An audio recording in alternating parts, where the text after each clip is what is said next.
Who was Baal? Baal was a prominent deity worshipped by the Canaanites and other neighboring peoples in ancient times. The name, Baal, itself means owner, master, or lord. This title was not exclusive to one deity but was often used to refer to various local gods. However, when used in the Bible, Baal typically refers to the primary male deity of the Canaanite pantheon. Baal was considered the god of fertility, rain, and storms, essential for agriculture in the arid regions of the ancient Near East. Worship of Baal was deeply ingrained in Canaanite culture and had significant appeal to the Israelites, despite the strict prohibitions against idolatry in their covenant with Jehovah God. Baal worship and its practices. Baal worship was characterized by elaborate rituals, some of which were deeply immoral and violent. These included temple prostitution. The worship of Baal often involved sexual rites, symbolizing fertility and the reproduction of the land, animals, and people. Sacrifices. Offerings, including animals and sometimes humans, were made to Baal to appease him or secure his blessings. The Bible specifically condemns the practice of child sacrifice, which was associated with Baal worship, e.g., Jeremiah chapter 19 verse 5. Idolatry. Baal was often represented by stone or wooden idols, including standing stones and poles, known as Asherim, which symbolized his consort, Asherah. Festivals and feasts. These were filled with revelry, often involving excessive drinking and moral depravity, as part of Baal worship. Baal in the Bible. The Bible highlights several confrontations between the worship of Jehovah and the worship of Baal, illustrating the spiritual and moral conflict between monotheism and idolatry. The Israelites and Baal. The Israelites often fell into Baal worship after entering the Promised Land, influenced by the surrounding nations. Judges chapter 2 verses 11 to 13. Baal Peor is a notable incident where the Israelites were seduced into worshipping Baal, leading to Jehovah's anger and a severe punishment. Numbers chapter 25 verses 1 to 5. Elijah versus the prophets of Baal. One of the most dramatic biblical accounts involving Baal is Elijah's challenge on Mount Carmel.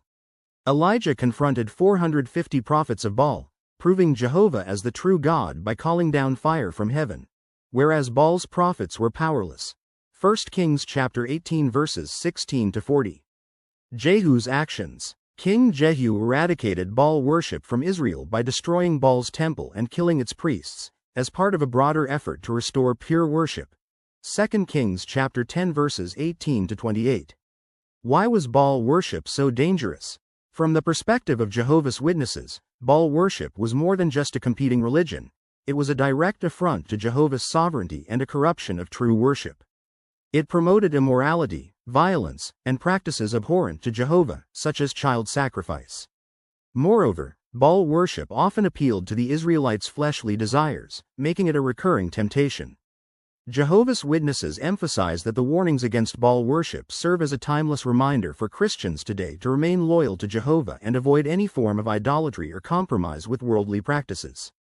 Theological lessons. The worship of Baal underscores key themes in the Bible, including the importance of exclusive devotion to Jehovah, Deuteronomy chapter 6 verses 4, 5.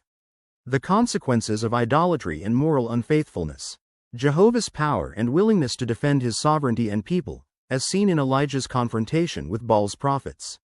Jehovah's Witnesses view these accounts as not only historical lessons but also as prophetic warnings about the dangers of spiritual infidelity in modern times.